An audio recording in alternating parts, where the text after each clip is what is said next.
What is going on, ladies and genitals? YOTESLAYA here, bringing you episode 7 of my Borderlands 2 Pearlescent weapon series. Today, I have a Pearlescent rocket launcher for you guys known as the Tunguska. Now, in my case, it is the Deep A Tunguska. In your case, the prefix of this gun may change, but it will be some variation of, you guessed it, the Tunguska. Now, before we get into this, I want to say thank you to CJ Garoff once again. This is actually going to be his gameplay footage of him getting these drops. He's a lifesaver. I've been busy. I haven't had time to really get on and farm. So he came to the rescue and he's got these for me. If you want to check out his channel, he's definitely a one-of-a-kind YouTuber. It is in the description. He has great videos. Go over and check it out. But right there you can see he gets a level 61 Dippity Tunguska. And I'm actually going to show you guys two Tunguskas dropping from the loot midgets. You can see he's using the loot midget farming method.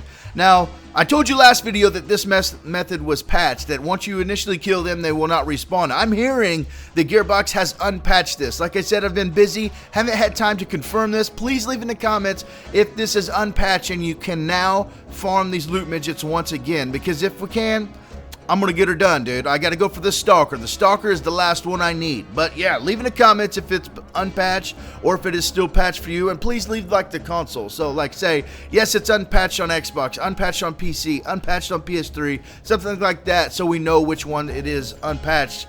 And if we're ready to rock. But right here when we're looking at the gameplay, I'm actually going to read from the wiki. But one thing I want to point out before we get into this is you can see when you shoot this, the projectile actually goes into like an arc pattern, hits the ground, and then shoots up a ball, which is the rocket, and then explodes.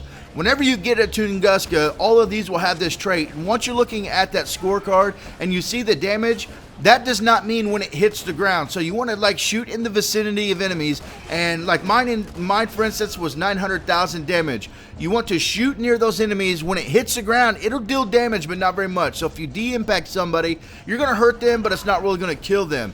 That 900,000 damage comes from the secondary explosion after the little ball, the projectile, is launched into the air. So that's something you guys want to know. I think it's a pretty awesome rocket launcher, but let's read from the wiki real quick. It says the Tunguska is a pearlescent rocket launcher manufactured by Torg. The Tunguska can be obtained randomly from any suitable loot source, but has a higher chance to drop from human badasses. Now, special weapon effects, in red text it says it will split the sky in two. Extremely high damage, increased blast radius, very slow reload.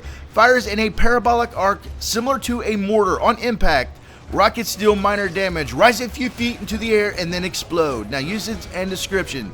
The Tunguska deals massive damage, but its effectiveness is reduced by the fact that significant damage is delayed by the projectile's unique behavior, rising into the air after impact before exploding. The damage listed on the card is dealt by this grenade and not the initial rocket.